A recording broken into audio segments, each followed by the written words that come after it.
Hey guys, and welcome back to another week of the Porsche Cup Car here with Coach Dave Academy. My name is Matt Emery with Veloce Vexed. Here for week 5 at the Sebring circuit. One of the fan favourites, obviously around the world and especially in America. Bit tricky in this car, but yeah, I'm here to guide you guys through it.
So let's get into the hot lap guide then for the Sebring circuit.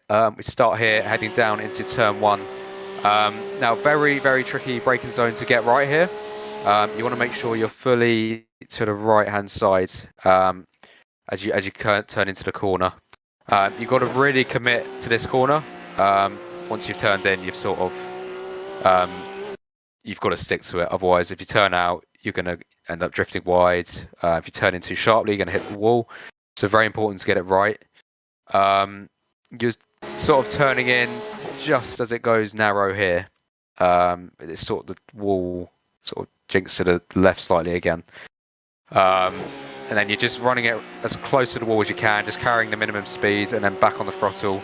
Obviously, don't touch the grass on the exit, as you will get an off track. So just be really careful of that, especially in qualifying. Very easy to ruin your lap as it begins, really. So make sure you're staying on the curb. You can see I just went into the grass slightly there. Then you head into turn 2. You're braking just in front of these 3 cones here. It's very easy to lock up here as well, as it's very bumpy track. So easy to lock up everywhere here. You're just sort of coaxing the car. You notice I'm turning into the corner quite early.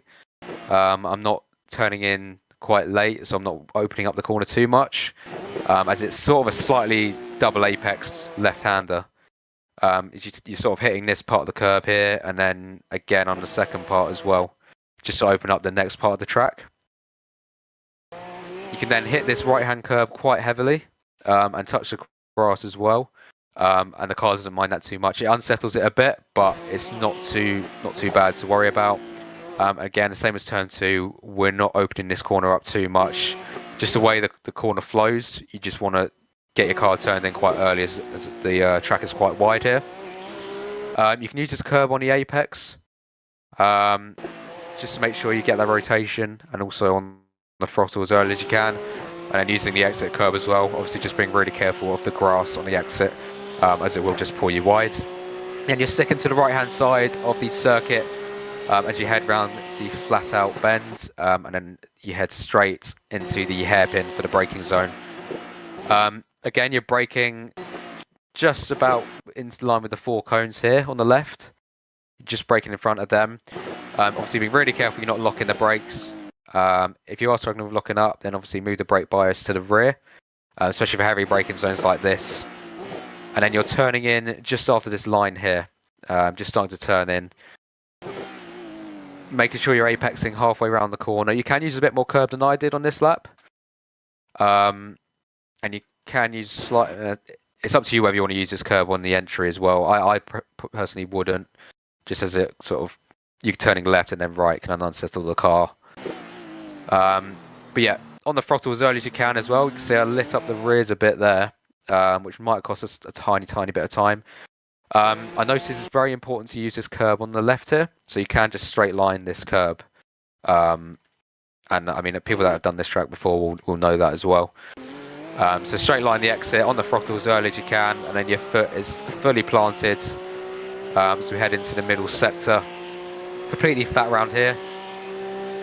And then we head into the next braking zone. Again, braking just about in line with the 4 cones here. Coaxing the car in. And then turning in just in line with this curb. You can use this curb if you like. It opens up the next corner slightly more as well. I actually ran slightly wide on this lap, and then I chose to hop over this curb. Again, it's really up to you how confident you are. If you're really confident with the car, you may want to hop over this, but it can unsettle the car, and it did slightly here. You notice I just ran slightly wide, and it does cost you a bit of time because you're throwing away a few meters here. And you're sort of fighting the car all the way along here. So it's up to you whether you want to take this curb or not. You can drive around it and round off the corner a bit more. Then heading into the sort of double apex right-hander. Now again, part of opening up this corner a bit more means you can drag the car back to the left and open up this double right-hander. You see I'm coming in quite a narrow angle here, which means I have to brake slightly earlier to get the car straightened up. And then using the camber of the circuit, you notice at the apex here, it dips down slightly. And you can use that to your advantage as well as using the curb on the apex as well. So I was in 3rd gear for that corner, I believe. And then just getting on the throttle as early as you can. Slightly on the grass on the exit, so slightly messy. But you can get away with that. Might have lost a couple hundredths. But I would have gained it on the apex anyway. Then obviously you've got this completely flat out section. Completely flat, sorry, around here, and then braking just at the end of this curb here on the left hand side. Just again easing the brakes in, not braking too hard, and then you can get all over this curb here. It really helps actually turn the car. If you get all these 2 wheels across this curb, it sort of drags you around. It's quite a nice feeling. This one's similar, but it's a bit more risky, and I'll show you what I mean in a second. There's a bit hit and miss this one, whether you want to use it or not to open up the next corner. But you notice there, you see I just mount it at the wrong angle, and it drags the car slightly wide. I'll show you what I mean from the cockpit angle. So I got on the curb there, and then I have to correct myself quickly. I wasn't going to spin out. So there's something you want to bear in mind if you're happy using that. Obviously you're off the track here anyway. Just to open up the next corner. Where are we? There we go. So I'm completely off the track here, just to open up this right-hander. Obviously that's a racing line you take anyway, so there's no off track for that at all. Yeah, but then turning in for this one again, I'm over this curb completely just to get the rotation you need. It helps drag the car around onto the apex, on the throttle as early as you can, and using all of the curb on the exit too. Again, just be careful using the grass or touching the grass here, because you'll get an off track most likely, and you're going to lose also traction as well. Then you head down to the final corner on this circuit. Now, in my opinion, this corner is probably the trickiest on the entire circuit. You've got straight line braking, and then it's really your choice. There's a couple of lines you can take. You can round the corner off a bit more. You can, go right close to that wall and then come out and in again. Or you can just, as I said, round the corner off, which is what I chose to do. And you're just trail braking all the way through here, just making sure you've got the car turned at the apex. You can get slightly closer to that wall. You don't want to get too close, as you're going to compromise your exit. And then really, all it is just getting on the throttle as early as you can, Staying as narrow to this line as you can as well, just to obviously not throw away too many meters. I had a bit of a snap momentarily, but nothing too major. And then you can use, since the updated track, you can use all of this. It used to be grass, but now it's obviously all tarmac, so you can use that as much as you like. There's no off track for that. And yeah, that is a lap of the Sebring circuit.